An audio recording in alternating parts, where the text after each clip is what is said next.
Hey everyone, this is Mason Hutchison and welcome back to Herb Rally, your daily herbal podcast. We typically come out with episodes about 5 days a week, so be sure to tune in often. We have over 574 episodes, so feel free to peruse those episodes and you're bound to find something of interest. Our goal for the show is to help you along your herbalist journey no matter what stage you're at.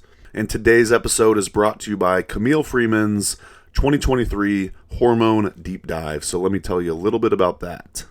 This is a monthly live trainings designed for advanced practitioners to help you understand endocrine physiology and associated clinical strategies. And today is January 4th, 2023, and Camille has early bird pricing through January 5th, 2023. So you got today and tomorrow to sign up to get the early bird pricing. And here's what you'll do. You'll brush up on endocrine physiology, you'll review clinical tools, skills, and techniques relevant to hormonal health. You'll understand dietary, lifestyle, herbal, and nutritional strategies to consider for each topic covered. You'll pick up at least a few new protocols, recommendations, or formulas to use with clients. You also have potential to earn some CEUs, and you'll revel in how fascinating and important the endocrine system is.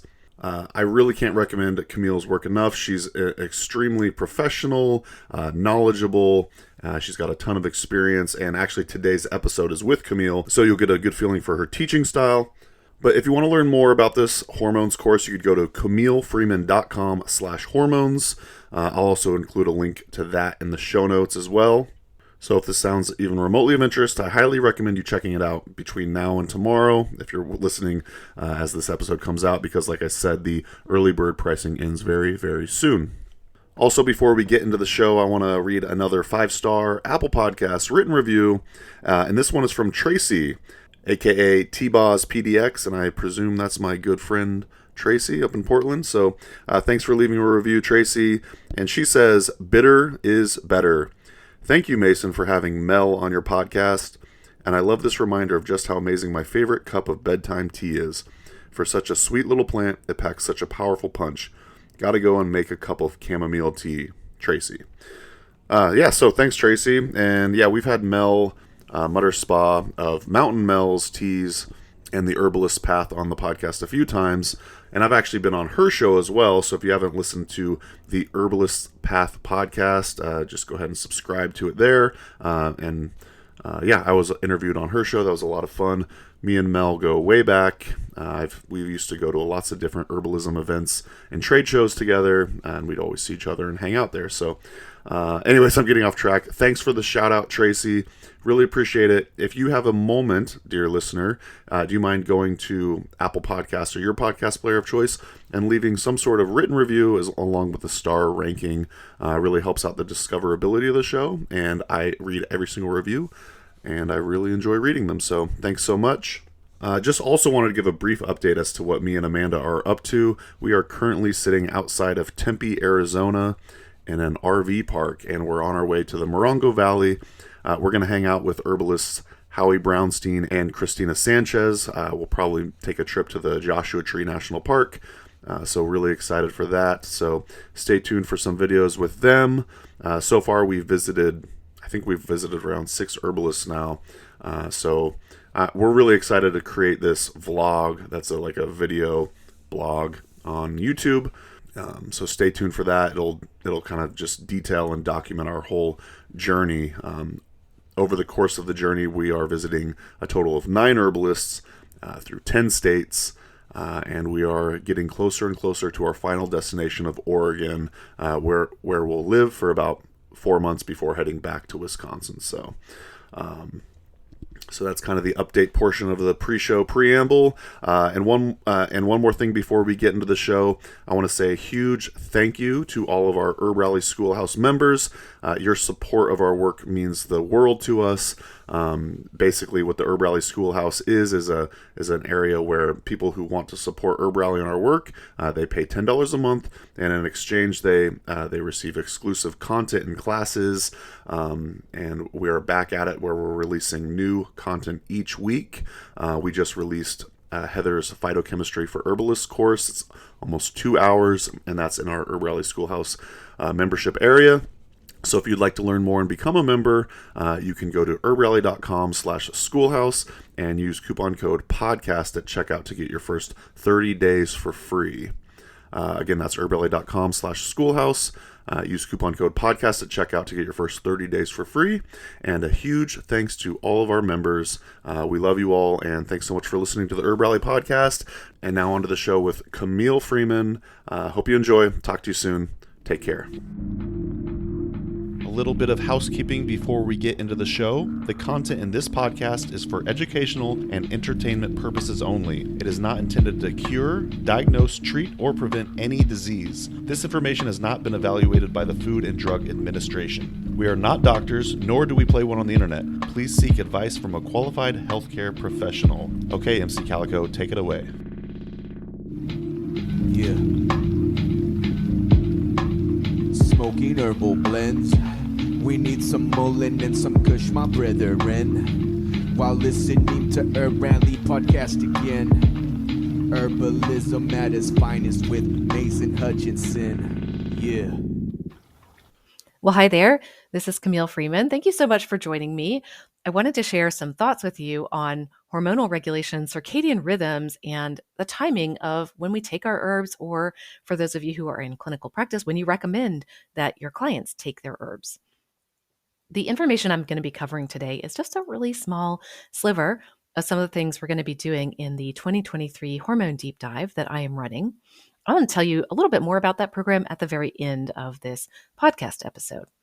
So before we dive in, I'd like to introduce myself in case we haven't had the pleasure of meeting one another. I am a registered herbalist and a licensed nutritionist. I've been in practice since, I think it's been about 2003 with a focus on fertility and menstrual health. And I also run Bloom and Grow, which is a community of practice and continuing education programs for advanced herbalists and nutritionists. So through that branch of my business, I offer Monday Mentoring, which is a community of practice for herbalists and nutritionists, as well as programs like my Hormone Deep Dive and other classes and workshops and things like that for people who are out there in clinical practice to provide some of the support and ongoing training that many people find helpful after they've graduated from the herbal programs or nutrition programs that they've been working through. All right. In addition to all of that, I'm also a professor at MUIH, where I teach physiology and pathophysiology to students in the Master's in Herbal Medicine and Nutrition programs. So that's a little bit about me. Let's dive in. I wanted to talk to you about hormone regulation and circadian rhythms and the timing of herbs, because this isn't something that I see people thinking about or talking about very much. We put so much work into which herbs are we going to recommend, how are they going to taste, what form are they going to use, all that kind of thing. But I don't see people thinking through as much, what about the timing of the herbs and how might that be important? So let me share with you why I think that is important and why it's something to consider in your recommendations, or if you're just using herbs for personal use, why you might want to think about when are you taking them and could you optimize that a little bit more. All right, so a little bit of vocab to start with. Circadian rhythms. I think most of you are probably familiar with this term, but just in case not, circa is approximately, DN is day. So circadian rhythms are rhythms that show up on approximately a 24-hour cycle. The most obvious one, of course, is the sleep-wake cycle. That's a circadian rhythm. Most of us have a relatively steady rhythm where we are awake during the day, asleep at night, and so on and so forth. One thing a lot of people don't realize is that every single cell in your body has a circadian rhythm. So it's not just your whole body that has rhythms to what it's doing. Each cell has rhythms. And what does that look like at a cellular level? It means there are certain proteins that are being expressed at certain times of the day that are not being expressed at other times of the day. This is actually not just true of human cells, it's true of every living cell that we ever have known of, other than cells found at the very, very bottom of the ocean where there is never any light exposure. But other than that, every living cell has circadian rhythms. Every tissue has circadian rhythms. Your organs have circadian rhythms. And of course, your whole body does as well. You'll notice that I keep saying circadian rhythms with an S as a plural. A lot of people say circadian rhythm because you think, oh, just sleep wake, that's your circadian rhythm. But actually, we have so many other circadian rhythms. For example, hormones are released at different levels at different times of day. A lot of you might know that cortisol is actually highest in the morning around the time we wake up, just a little bit before that for most of us. Insulin often peaks later in the day, late afternoon, early evening, that kind of thing. Testosterone in folks who have testes tends to be highest early morning. These are circadian rhythms of our hormones. So pretty much every hormone in the body has its own circadian rhythm. We know that our digestive tissues have circadian rhythms where they are secreting certain hormones, they're secreting certain enzymes and things like that at certain times of day based on when we are usually eating or not. Those are another example of circadian rhythm. Now, the point of these circadian rhythms is so that our bodies can plan ahead and prepare for what's going to happen. So if your body knows, oh, okay, we're getting ready to wake up, this is a good time to get some cortisol, bump up the blood sugar, get ready to kind of face the day. It's easier to plan ahead and prepare versus to have something happen and then scramble to try and keep up with it. The analogy I am often using for people taking my classes is that if you're taking a graduate level class with me, and you know that there's a midterm coming up in 3 or 4 weeks, you can start to plan ahead for it. You can schedule time on your calendar. You can go through your notes in an organized fashion. You can make sure you're uninterrupted, all of that. Versus if I say, oh, by the way, we are going to have a midterm exam tomorrow that's worth 50% of your grade, your whole life is kind of disrupted. All of a sudden, you've got to stay up late and study. You've got to find a babysitter. You've got to scramble around your work schedule so that you've got a few hours to take this exam. It really throws things off a lot. Versus if you know it's coming, you can plan ahead. All right. So that's essentially why your body wants circadian rhythms, so that it can plan ahead. It's not scrambling to make hydrochloric acid if you've just eaten something. Instead, it's like, oh, we normally eat at this time, so we'll make a little bit in advance. All right. So it's allowing us to be prepared for what's going to be happening. Now, here's the thing. If every single cell has its own oscillation, its own circadian rhythms, its own pulses, and every tissue has pulses and organs and so forth, you can imagine that things in the body get a little chaotic if they aren't all aligned. We want the rhythms to be oscillating more or less together so that everybody's on track and then aligned properly. These rhythms need to be coordinated. And we really want to coordinate them with external cues. For example, the environment. Is it day or night? Are we going to be eating soon? As well as social cues such as, do I need to go to work? Do I need to wake up to spend time with my family, or do whatever it is that you need to do? So we have various processes that help us keep these circadian rhythms in alignment so that they're coordinated and not in total chaos. The main one, and this is one that most of you probably know about, but the main way we regulate our circadian rhythms is through the suprachiasmatic nuclei. These are just little clumps of neurons in the brain. It's a collection of cell bodies of neurons in the brain. We have two. There's one on each side. So the individual ones are called the nucleus, and together, both of them are called the suprachiasmatic nuclei. But these are these little cell bodies of the neurons that can detect light coming in via the eyes. This is a complicated process. We're not going to get into the full details of it right now, but essentially the suprachiasmatic nuclei say, oh, okay, we're perceiving light coming in. That tells us it's daytime. And then when that light goes away, it starts to tell us that, oh, okay, now it's nighttime. We do different things at day and night. And the suprachiasmatic nuclei will communicate, again, in a roundabout way that we're not going to get into right here, but they communicate with the pineal gland in order to coordinate the release of melatonin once the light starts to go away. Melatonin tells most of the cells in the body, hey, it's nighttime, do the things you're supposed to do at nighttime. Now, that is one of our main ways that we entrain all of these different rhythms together. However, there are other things that we can do that entrain our rhythms. It's not just about lightness and darkness. Another big one, this is probably number 2, is the timing of our food. We can actually entrain circadian rhythms based on when we are eating. So if people are eating at regular times, that actually helps promote healthy circadian rhythms in all of the tissues of the body. Theoretically, we haven't, of course, tested every single individual one, but it does entrain circadian rhythms in general.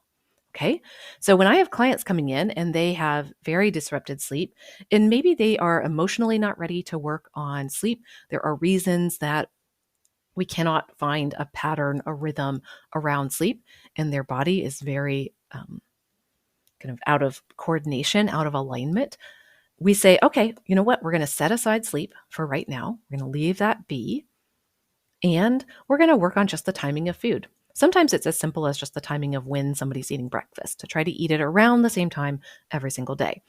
For people who are a little bit more, have a little bit more capacity, maybe we work on all 3 meals or however many meals they're eating and see if we can get some stability and some rhythm in the timing of those meals. And that will help align circadian rhythms. And often you could back into better sleep just by working on the timing of your meals.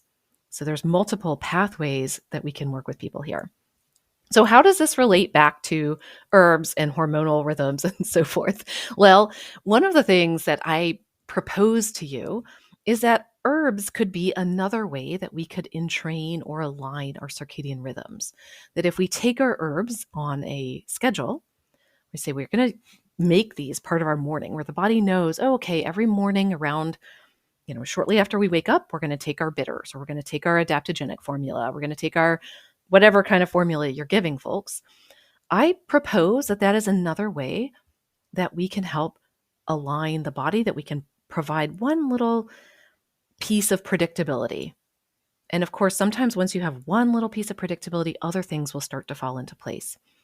I have found that in my practice, that if we can really work on rhythm and predictability with herbs, that helps with rhythm and predictability in the long run for many, many other systems and symptoms in the body. So essentially thinking about the timing of our herbs as a stabilizing factor, as a way of providing security and predictability for a body that might be very disrupted in this area. So just to tie it back to hormones, whenever we see somebody with hormonal disruption, and because we know that hormones are, again, on a circadian pattern, almost all of them, one of the things I really want to look at is, what do our rhythms look like in general? And are there ways that we can provide more predictability and more stability into this person's life, whether it's via herbs, the timing of food, other practices, sleep, etc. So hopefully that's a little bit of food for thought for you. I'd like to wrap up and just tell you a little bit more about the Hormone Deep Dive that I am running. This Hormone Deep Dive is for advanced practitioners. So if you are just getting started on your herbal journey and you don't have a lot of clinical background, or you don't have a lot of physiology, this is probably not the best program for you. But if you're out there in clinical practice, you've been through some pretty rigorous programs, or you're just very interested in how the body works, I encourage you to check it out. The Hormone Deep Dive is essentially a year-long exploration of hormones for advanced herbalists and nutritionists. We try to keep this very, very simple, because I know those of you who are in clinical practice are quite busy often. So what we do is one lecture a month for 1 hour. These are pretty intense lectures. It takes me usually somewhere between 10 and 30 hours to prepare each one. So there's a lot of information condensed into hopefully a relatively digestible lecture. We talk a lot about physiology, and then we also talk about clinical implications. So what does this mean for your practice? I do not go over basics. So if you are not already familiar with, for example, dosing strategies or safety concerns or things like that, again, this is probably not the best continuing education program for you. So we're assuming an advanced level of knowledge for most of the folks who join us. But we are going to cover a bunch of really interesting topics. We will be covering melatonin and circadian rhythms in March. Some of the other topics we'll be covering are vitamin D and calcium regulation, phytoestrogens in the menstrual cycle. We'll be doing thyroid hormones, perimenopause, polycystic ovarian syndrome, and so forth. We have some fantastic guests coming in to do some of these lectures. And for those of you who are also in the nutrition field and need continuing education credits, those are available. There's a quiz after each one, and you can get the certificate emailed to you if you pass the quiz. So I would love to have you join me. The website to learn a little bit more is just camillefreeman.com/hormones. And we will be open for people joining us throughout the entire year of 2023. Even if you miss some of the lectures, they're all recorded. You have access to all the recordings through the end of 2024. So there's plenty of time to catch up on anything that you missed. If you have any questions, don't hesitate to reach out to me, and I hope you have a wonderful day. And that's going to do it for today's episode. Thanks so much for listening to the Herb Rally podcast. If you'd like to hear more from us here at Herb Rally, we now have a text message community, believe it or not. Basically, it's just updates from us. We send about 1 to 7 texts per week, notifying you about new events, videos, courses, podcasts. You get the idea. It's pretty much like our email newsletter, just in text form. So if you'd like to receive text messages from Herb Rally, just text JOIN, that's JOIN, to the number 541-256-2895. Again, that's JOIN to number 541-256-2895. And to stop receiving texts, that's easy too. Just text STOP to the same number. It'll opt you out immediately. Okay, thanks again for listening. Have a great rest of your day.